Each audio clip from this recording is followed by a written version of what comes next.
Hello बच्चों, आइए प्रश्न को पढ़ते हैं। प्रश्न यह है, माना कि किसी समांतर श्रेणी के n, 2n, 3n पदों का योगफल क्रमशः S1, S2 तथा S3 है, तो दिखाइए कि S3 बराबर 3 कोष्ठक में S2 माइनस S1। आइए सर्वप्रथम प्रश्न की मुख्य अवधारणा को जान लेते हैं। मुख्य अवधारणा। देखिए, समांतर श्रेणी के n पदों का योगफल निम्न सूत्र से दिया जाता है। Sn बराबर n/2 कोष्ठक में 2a प्लस n माइनस 1 गुणा में d, जहां पर n पदों की संख्या a प्रथम पद तथा d सार्वांतर को प्रदर्शित करता है तथा Sn क्या है? n पदों का योगफल। आइए इस मुख्य अवधारणा के आधार पर प्रश्न को हल करते हैं। तो सर्वप्रथम हम मान लेंगे कि माना समांतर श्रेणी का प्रथम पद a तथा माना श्रेणी का प्रथम पद a तथा सार्वंतर d है। तो S1 क्या है? इसके n पदों का योग। तो S1 बराबर कितना होगा? n/2 कोष्ठक में 2a प्लस n माइनस 1 गुणा d। इसको समीकरण 1 मान लेंगे।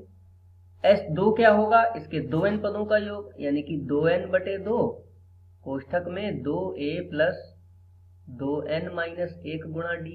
इसको समीकरण 2 मान लेंगे। तथा S3 क्या होगा? S3 होगा इसके 3n पद का योग, अर्थात 3n/2 कर लेंगे कोष्ठक में 2a प्लस 3n माइनस 1 गुणा d, और ये समीकरण 3 हो जाएगी।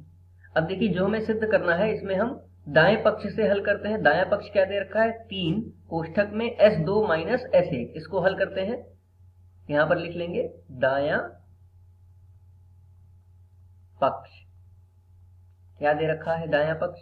3 कोष्ठक में S2 माइनस S1। तो समीकरण 1, 2, 3 से देखिए, समीकरण 1 में S1 का और समीकरण 2 में S2 का मान रखा हुआ है। तो यहाँ समीकरण 1 व 2 से हम इन्हीं के मान रख लेंगे। यहाँ पर लिख देते हैं समीकरण 1 व 2 से मान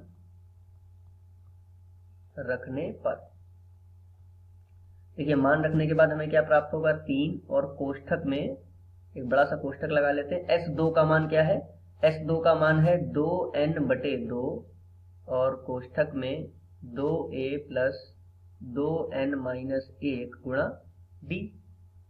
ये S2 का मान है। माइनस S1 का मान कितना है? S1 का मान है n/2 कोष्ठक में 2a प्लस n माइनस 1 गुणा d। आइए इसको हल करते हैं। देखिए यहाँ पर क्या होगा? 2 से ये 2 कट जाएगा, n आ जाएगा। कोष्ठक को हल करते हैं। 2a प्लस d की गुणा करते हैं तो हमें क्या प्राप्त होगा? 2nd minus d।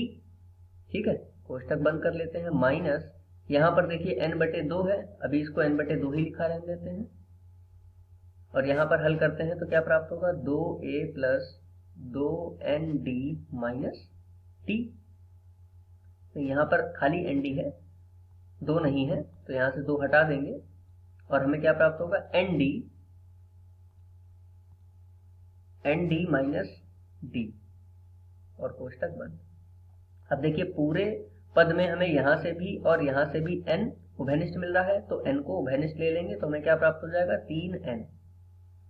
अब देखिए, सभी को एक साथ लिख लेते हैं तो हमें क्या प्राप्त होगा? 2a plus 2nd minus d, और माइनस की कोष्ठक में यदि गुणा कर दें तो हमें क्या प्राप्त होगा? माइनस, और ये जो बटे का 2 है ये a के साथ में, तो माइनस a आ जाएगा क्योंकि 2 से 2 कट जाएगा। अब इसके बाद में क्या प्राप्त होगा? माइनस n तो बाहर, एक उभयनिष्ठ हो चुका है, तो यहाँ क्या बचेगा? nd/2 माइनस माइनस यहाँ पर प्लस हो जाएगा d/2, ये प्राप्त होगा। अब देखिए जो भी हल हो रहे हैं उनको हल कर लेते हैं। 3n और कोष्टक में क्या बचेगा, देखिए यहाँ पर है 2a और यहाँ पर है a, तो 2a में से एक a घट जाएगा, हमें क्या प्राप्त होगा, a। 2nd में से nd बटे 2 को यदि हम घटा दें तो हमें क्या प्राप्त होगा, यहाँ पर लासा ले लेते हैं, तो 2 दूनी 4, 4 में से 1 जाएगा तो क्या बचेगा, 3nd बटे 2। अब यहाँ पर देखिए माइनस डी है और यहाँ पर प्लस डी बटे 2 है, तो यहाँ पर भी यदि हम लासा ले लें तो 2 एक कम 2, माइनस का 2 और प्लस का 1, तो हमें क्या प्राप्त होगा, माइनस का 2 और प्लस का 1 तो कितना आएगा, माइनस का डी बटे 2। अब देखिए यहाँ पर बटे का जो 2 है वो भी हम उभयनिष्ठ ले लेते हैं, तो यहाँ पर बटे में 2 नहीं है, तो यहाँ पर अपने पास से बटे में 2 लगा दिया, तो 2 से गुणा भी करनी होगी, ठीक है। अब देखिए बटे में 2 हम उभयनिष्ठ ले लेते हैं, तो हमें क्या प्राप्त होगा, 3n बटे 2 और कोष्ठक में कितना, 2a plus 3nd minus d, या फिर हम इसको ये भी तो लिख सकते हैं 3n बटे 2 और कोष्ठक में 2a। अब यहाँ पर देखिए d हमें उभयनिष्ठ मिल रहा है, तो उसको लिख सकते हैं हम 3n माइनस 1 गुणा d। अब देखिए समीकरण 3 से यह मान किसका बराबर है, s 3 के बराबर है, तो हम यहाँ पर लिख सकते हैं समीकरण 3 से ये जो मान आया है ये किसके बराबर है, s3 के बराबर है, तो हम इसको लिख देंगे s3 बराबर में s3। और ये किसको हल करने पर हमें प्राप्त हुआ, 3 कोष्ठक में s2 माइनस s1 को हल करने पर प्राप्त हुआ, जो कि हमारा बायां पक्ष है। तो मुख्य अवधारणा के आधार पर हमने ये सिद्ध कर लिया है। आशा करते हैं आपको समझ में आया होगा। धन्यवाद।